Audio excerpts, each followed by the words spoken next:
The counseling program which is started by the government now, in the Goa सरकार हो या केंद्र सरकार हो, स्कूलों में जो काउंसलिंग स्टार्ट हुआ, एक्चुअली इनिशियली द गोवा में ये काउंसलिंग का काम समझो किसी ने उत्तेजित किया, प्रेरित किया इस काम स्टार्ट करने के लिए, तो आपके बीजेवाई संगठन ने ही उत्तेजित किया, प्रेरित किया।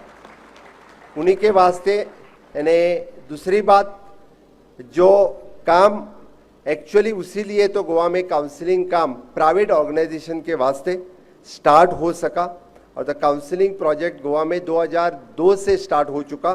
सरकार तो 2012 में स्टार्ट कर सके, यानी वो काम यानी काउंसलिंग इसीलिए स्टार्ट कर सके।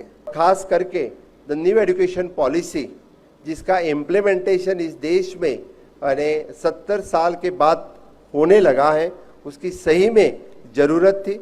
वो इम्प्लीमेंटेशन के लिए चाहे वो मुत्ता फाउंडेशन हो, वो बीजेएस हैं जो काम कर रहे हैं, इसलिए भी मैं इनका बहुत बहुत अभिनंदन करता हूं।